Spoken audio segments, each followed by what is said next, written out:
Hi, my name is Sam, and I'm going to be telling you about an organization that I'm really passionate about. It's called the Osteogenesis Imperfecta Foundation, or the OIF. So, what does the OIF do? They raise money to fund research about and to support people who live with a hereditary disorder called, you guessed it, osteogenesis imperfecta, or OI. So, what is OI? What is osteogenesis imperfecta? Well, it means basically what you think it would mean if you break it down into its constituent parts. So, osteo, bone, and genesis, the formation or creation of something. And so, osteogenesis is the creation of the bone. And then, imperfecta. It did not go as well as one would hope it would, or as well as it generally goes in the average person. So, what does that look like more scientifically?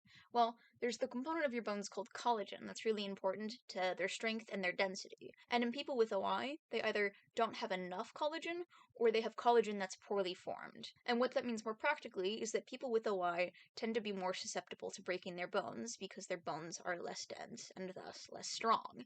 And that's why, colloquially, osteogenesis imperfecta is known as brittle bone disease. Beyond bones, there's a whole host of other symptoms that people with OI, like myself, can have. For instance, the whites of their eyes or their sclera can sometimes be a pale blue instead of white. Sometimes, early in adulthood, people with OI can lose hearing in one or both of their ears. Often, people with OI also have loose ligaments and bruise more easily than the average person. People with OI can also have dental problems. The teeth can sometimes look translucent, they can form in their own place, and they can form later in life than in other people. In more severe cases, the lack of bone strength can actually lead to bone deformities. Now, every person's OI tends to look a little bit differently, but there are several general types that classify people based on severity and based on the types of symptoms that they experience. Personally, I have type 1 OI, which is the most common and fortunately also the least severe form of OI. For me, that means that I broke several bones growing up, like probably around 12 or 13, though it's easy to lose count. But now that I'm on the older side, by which I mean 18, which I know isn't old in the scheme of things, but I'm past puberty, and so now I break less bones than I did when I was younger. In other forms of OI, though, the presence of OI in the person's life can be a lot more severe. Like, there are certain cases of OI where the people's bones simply isn't strong enough to hold them up. And there are also types of OI where the children just don't survive childbirth and there's really nothing that the doctors can do. So, why does the OIF need your help? Well, simply put, OI is a very, very rare disorder. Fewer than 20,000 cases of it exist in the US every year.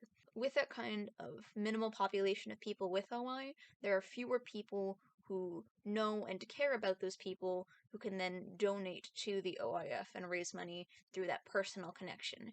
Instead, it's going to take more of a wider community effort to look at the symptoms that people with OI experience, and even if it's not a person that they know who has OI, they have to make that choice to reach out and provide that extra help. Because simply there needs to be more education about OI, both for patients and for doctors, so that the people who have OI can get diagnosed when they're younger, which is, in most cases, when intervention can be most helpful.